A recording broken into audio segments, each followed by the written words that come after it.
Champs-Elysees Theatre in Paris.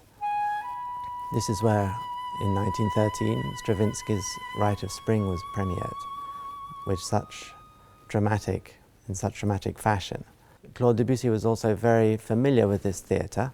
He was present at the dress rehearsal for the Rite of Spring, and 2 weeks before the Rite of Spring, his piece Je was premiered here.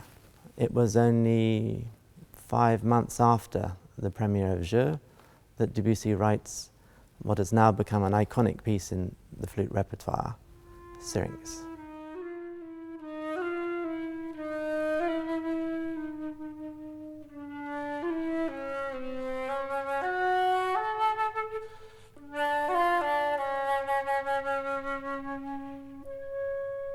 I think one of the reasons that Syrinx has become such an iconic piece in the flute repertoire is it perfectly fits the character and capabilities of our instrument.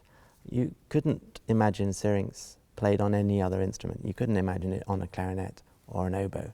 It's the flute. And generally when composers have used this subject matter later on, they've always used a flute. Ravel, later on when he writes Daphnis and Chloe, he puts the Pan solo again on the flute.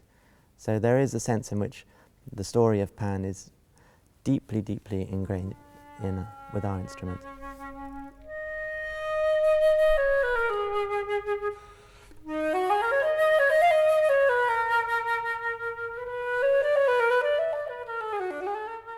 Syrinx was composed as incidental music to a play, Psyche, by Debussy's good friend Gabriel Mouret.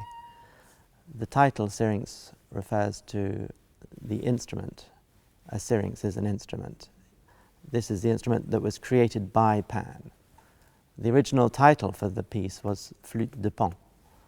It was only 20 years after it was written that the editor decided to call it Syrinx, but it's the same idea. It's the instrument that Pan created. The legend goes that Pan, who was enamored of Syrinx, is chasing after her, and she arrives at a stream, and with nowhere to go, she transforms herself into a reed. And so in Pan's hands, he no longer has Syrinx, but he has this reed. Then there's a gust of wind, and it makes a little sound in the flute. And so Pan gets this idea that if he picks and cuts a few more reeds of different lengths and sticks them together with wax, he'll have an instrument. And so he creates this instrument, and he names this instrument Syrinx.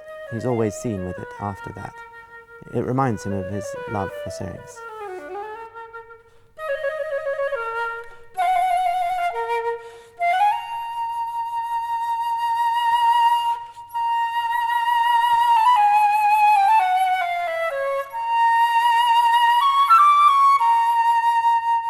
It comes at the beginning of the third act of the piece, and there are stage directions which give a clear indication as to the atmosphere that was created. I'll read them to you. The moon spreads over the countryside. In the clearing, the nymphs dance, adorned in white.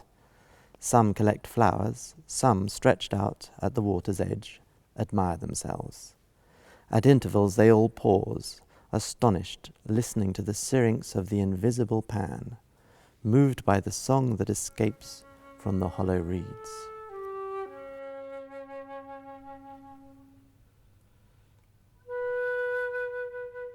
Syrinx is the music of seduction.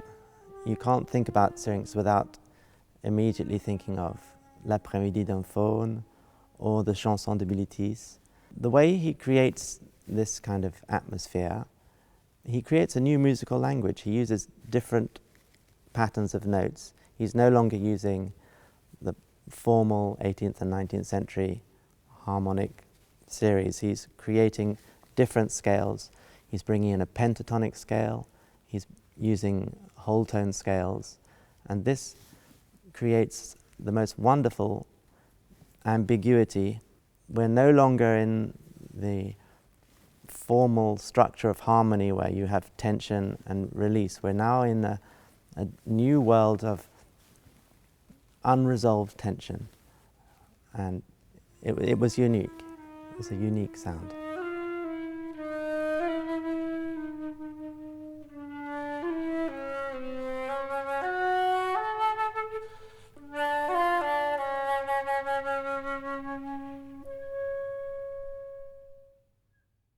Syrinx was the first piece written for the newly invented Böhm flute. And this flute was radically different from the flutes of the 18th and early 19th century. The big difference, as you can see, it's made of metal, and the bore, which had started as a conical bore, now becomes a cylindrical bore. The holes, which were very, very small on these early flutes, are now much, much bigger. And as you can see, we've got keys on the top which make it much easier to whiz around at great speed. And this flute was really perfectly adapted to play the music of Debussy. If we go back to these first flutes, you'll see how different the sound was. So this is basically a Baroque flute. The Baroque flute started with just one key down the bottom. This is the classical flute of Mozart's period, and we've got 4 keys on it now. It sounds like this.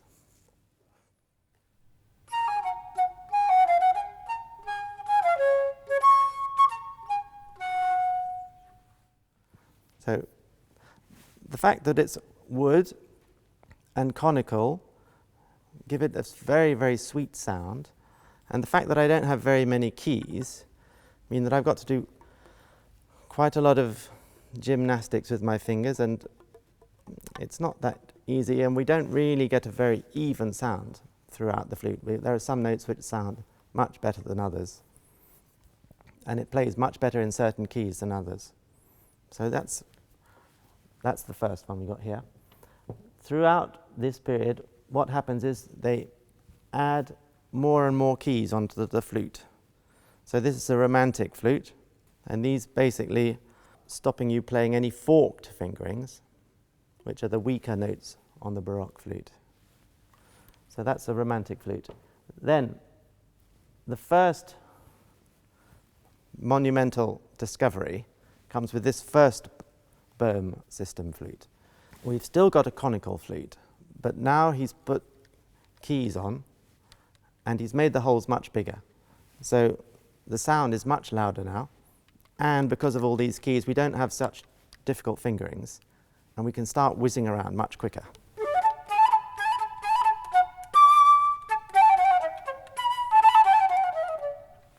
But it's still a conical flute, so it's retaining this very sweet kind of sound. The big change happens in 1847, and it's when this arrives. And this is basically the modern flute. Theobald Böhm decided that he would change the metal and make it cylindrical. He sold the patent, the idea of how to make this flute, to the French makers, because they were the best flute makers at the time, Louis Lot in particular, and they were absolutely wonderful flutes. And basically the flute has not changed one little bit from that period. So this is a flute made in 1863 by Louis Lot, and you can still play it now. And it's basically a modern flute sound. This is a wooden one. This is the same maker with a silver one. And people still play flutes like this today. So our flute has not changed one little bit. And this gives you, again, a much bigger sound and a much wider tonal palette.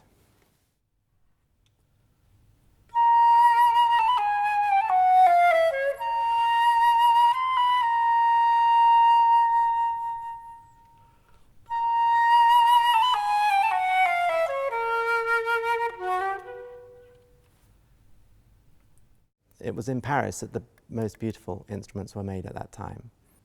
One is still playing these instruments today, and they were, as I said, the most beautifully crafted instruments and perfectly suited to playing Debussy's music.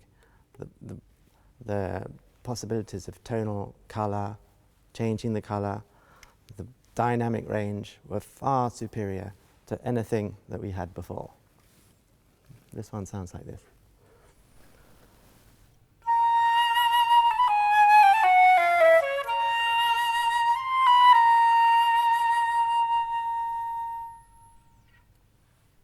So this is a modern flute. There is very little difference to the flute that I'm playing today.